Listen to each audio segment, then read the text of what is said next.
میں آج اپنی سپریم عدلیہ سے مخاطب ہوں۔ 4 مہینے پہلے میں نے سپریم کورٹ کے اندر اسی فیئر ٹرائلز ایکٹ کے تحت میں نے ایک پٹیشن دائر کی تھی، اور اس میں وہ پٹیشن کیا دائر کی تھی کہ ٹیپس نکلیں، آڈیو ٹیپس نکلیں کہ میں جب پرائم منسٹر تھا، میرے پرائم منسٹر ہوتے ہوئے میری جو بات چیت کر رہا تھا میں اپنے پرنسپل سیکرٹری سے، وہ میری آفیشیل لائن تھی، اس لائن کا ٹیپ کیا گیا، اور جو میری اعظم خان سے بات ہو رہی تھی اس کو ڈاکٹر کر کے اور اس کو ریلیز کیا گیا۔ اس کے علاوہ بشرا بیگم وہ آفیشیل لائن سے کسی سے بات کر رہی تھی، ان کی بھی ٹیپ کر کے وہ جو ان کی بات چیت تھی، جو کانورسیشن تھا، اس کو بھی ڈاکٹر کر کے چینج کر کے اور 2 دفعہ وہ ریلیز کی گئی۔ تو میں اس لیے یہ اپروچ کیا سپریم کورٹ کو کہ میرا تو چلے، ایک تو یہ ہے کہ جو ڈاکٹر صاحبہ نے کہا کہ یہ ہمارے فنڈامنٹل رائٹ کی وائلیشن ہے۔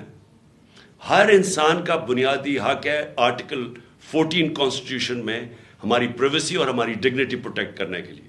آئین ہماری ڈگنیٹی اور پریویسی پروٹیکٹ کرتا ہے۔ تو ایک تو یہ میں اپنی بیوی بشرا بیگم کی طرف سے کہ ان کا رائٹ وائلیٹ ہوا، میرا رائٹ وائلیٹ ہوا، لیکن اس سے بھی زیادہ اگر پرائم منسٹر آفیشیل بات کر رہا ہے اپنی لائن سے، اپنے پرنسپل سیکرٹری سے، اگر وہ ٹیپ ہو رہا ہے اور اس کو پھر ریلیز کر رہے ہیں، تو یہ آفیشیل سیکرٹس ایکٹ کے خلاف ہے۔ کوئی بھی ملک کی امپورٹنٹ چیز ہو جو اپنی سیکیور لائن سے بات کروں اور وہ نکل جائے اس طرح، تو یہ تو بڑا خطرناک ہے ملک کے لیے۔ کوئی بھی پرائم منسٹر کی بات چیت نکل جائے، اور اس کے بعد شہباز شریف کی اور وہ مریم کی بھی کوئی آڈیو لیکس نکلیں، اور اس کے اندر بھی اس پہ تو خیر اور باتیں ہو رہی تھی۔ تو میں اس لیے کہنا چاہتا ہوں کہ ہماری عدلیہ کو اس کے اوپر ایکشن لینا چاہیے، کیونکہ یہ تو ایک پوری معاشرے میں ایک بیماری پھیل گئی ہے۔ جب کوئی کسی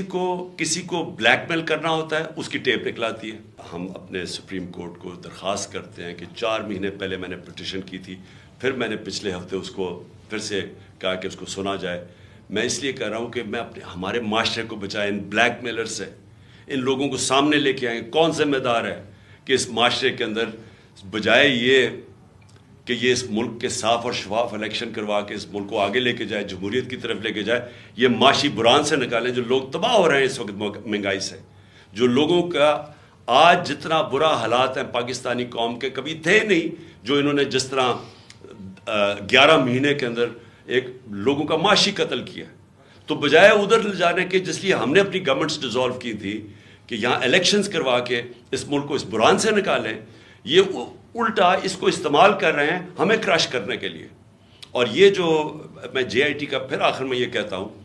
یہ جو انہوں نے سیبوٹاج کرنے کی کوشش کی ہے، اس کا مقصد یہ کہ طاقتور، جو میں کہتا تھا وہ 3 لوگ ملوث تھے، میرا کوئی بھی تھوڑا سا بھی شک ہو اور کسی کا بھی شک ہو، وہ سب ختم ہو جانا چاہیے کہ وہ لوگ یہ جو سیبوٹاج کرنے کی کوشش کر رہے ہیں وہی ملوث تھے میرے قتل کرنے میں۔ تو میں اپنی عدلیہ سے آج امید رکھتا ہوں۔ میں نے پھر سے پچھلے ہفتے پھر سے کہا کہ میری پٹیشن سنی جائے۔ ڈاکٹر یاسمین وہ کل اس کا کیس کریں گی، عدالت میں بھی جائیں گی، جو ان سے کیا گیا، جو فیئر ٹرائلز ایکٹ کے اندر اس کی جو وائلیشن ہوئی ہے۔